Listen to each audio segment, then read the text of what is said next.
There's one thing we want to talk about first and foremost, and that is breaking the single-season tackle record set by the guy sitting right next to you here, Shaq Leonard. How much does this mean to you, the season that you have had? A lot, just a combination of a lot of hard work, just believing in myself, trusting in my teammates, just thankful for the coaches, the teammates, everybody just put me in the right position to make plays. And it's been a journey. I'm just thankful that, I was able to prove myself in the league this year and really just, stamp myself as a true player in this league, a true playmaker. And the record is just icing on top. I think we all took a pause when we saw you down.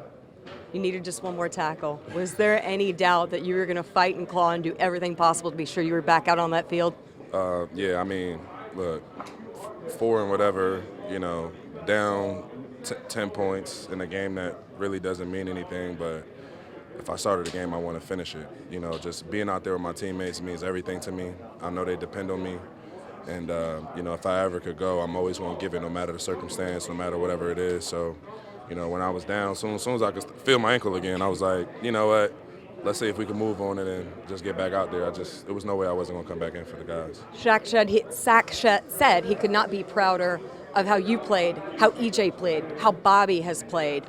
This linebacking group has defined itself as the core, the heart, the soul of this defense. How proud are you of the type of season your defense has put together, playing primarily without your all-pro linebacker, Shaq Leonard? Well, obviously, he sets the pace. The standard is elite dealing with him. And, and I feel like we've been screaming that we had the best linebacker core in the NFL for the last few years, and I think this year being able to play without Shaq, still be able to play at extremely high level, playmaking all over the field, we were just able to prove that.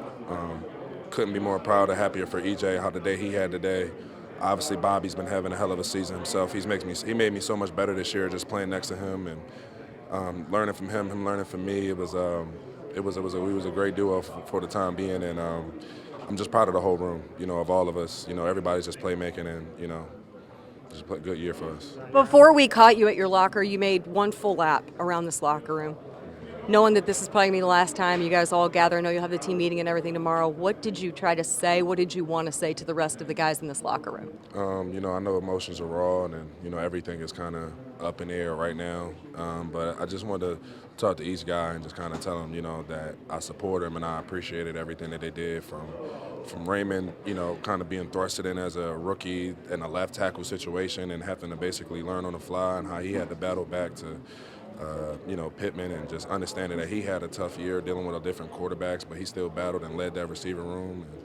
And, the list goes on and on. Just guys, even Chase, and Matt, just appreciate how they came in, in the beginning of the year and still made a big impact on our team. So, I love this team. I love this organization. It's been a tough year.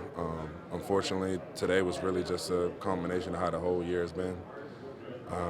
But we'll be stronger, and I know we'll come back better next year. Disappointed we couldn't get the last one for the fans, but that's just how it went. You specifically sought out Rodney Thomas II, knowing the emotions that he has dealt with this week, coming up huge with the interception and then the way the end of the game unfolded. What did you share with him, the rookie who has meant so much to this team? Well, I just told him there's nobody in the NFL that I would rather have in that situation than him in that moment right there. I wouldn't choose anybody else in that moment right there for him. He's a young superstar. He's led our team in interceptions. He's a playmaker. He's red line to red line. It goes on and on. I know this feels like his darkest moment, but trust me, better is ahead of him. And that I'm always here for him no matter what and anything, regardless of what he needs. So I know it's going to sting. I know it hurts, but like I said, he'll be stronger because of it. Lastly, what do you want this team to take into the offseason? Man, just that don't take nothing for granted. Think about last year, 9-6, need one game. You got 2 games to get one to get into the playoffs. And, we squandered that opportunity. Fast forward 300, the next year, the team that fans had clown masks at the game won the division. And that's how fast things could turn in both ways. So even though it was a tough year for us and we've gone through a lot of turmoil, it's the NFL. All you got to do is get hot and get rolling, get the right situations in place, and let's keep it moving. So just understanding that the pendulum swings either way. Don't take it for granted and just take advantage of every opportunity we have.